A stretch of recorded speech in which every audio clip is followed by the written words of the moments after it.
Neat పరీక్షను రద్దు చేయాలని భారత ప్రభుత్వం స్పందించాలని దానికి బాధ్యత వహిస్తూ జాతీయ కేంద్ర విద్యాశాఖ మంత్రి రాజీనామా చేయాలని ఈరోజు సిరికొండ మండల కేంద్రంలో ప్రెస్ మీట్ నిర్వహించడం జరుగుతూ ఉంది. ఈ ప్రెస్ మీట్ పూర్వకంగా టీడీఎస్ అంచెలంచెలుగా నీట్ పైన పోరాటం చేస్తున్న బంధు ప్రకటించిన వాళ్ళపైన లాఠీ చార్జులు పోలీస్ కేసులు పెట్టి ప్రశాంతంగా చెవిటోడి చెవిల శంఖముదినట్టు ఈ నరేంద్ర మోడీ ప్రభుత్వం వ్యవహరిస్తా ఉంది. దీన్ని అప్రజాస్వామికంగా అని చెప్పేసి తెలియజేస్తా ఉన్నాం.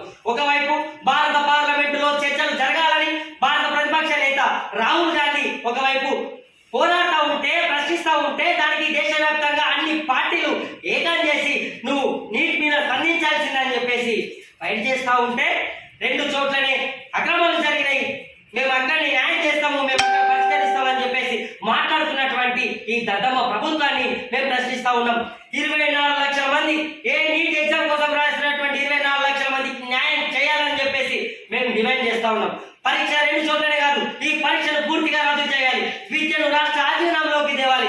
దీనికి బాధ్యత వహిస్తూ ఈ కేంద్ర విద్యాశాఖ మంత్రి రాజీనామా చేయాలని చెప్పేసి డిమాండ్ చేస్తా ఉన్నాం. లేని పక్షంలో నీట్ పరీక్షను రద్దు చేయకపోతే 24 లక్షల మందికి నువ్వు మళ్ళీ అవకాశం కల్పించకపోతే, ఈ పరీక్ష లీకేజ్కి కారణమైనటువంటి నిందితులను కఠినంగా శిక్షించకపోతే రేపటి నాడు పీడీఎస్ అన్ని సంఘాలను ఐక్యం చేసుకొని ఈ భారత పార్లమెంటునే ముట్టడి చేస్తామని నీ ఎంపీలను, నీ కేంద్ర మంత్రులను, నీ ప్రభుత్వ ముఖ్యమంత్రులను కూడా ఎక్కడికక్కడ అడ్డుకట్ట వేస్తామని ఈ కేసులతోటి, ఈ లాఠీ చార్జులతోటి ఉద్యమాన్ని ఆపలేమని చెప్పేసి నరేంద్ర మోడీకి ఎదిరిస్తూ ఈ ప్రెస్ మీట్ ముఖంగా నీకు ఒక డిమాండ్ చేస్తా ఉన్నాం. తొందరలోనే పార్లమెంట్ లో చర్చ పెట్టి ఈ నీటిని రద్దు చేయాలని, లేని పక్షంలో ఉద్యమాన్ని చూస్తామని చెప్పేసి తెలియజేస్తా ఉన్నాం. నా పేరు అనిల్ కుమార్, నేను పీడీఎస్ జిల్లా ఉపాధ్యక్షుడిని.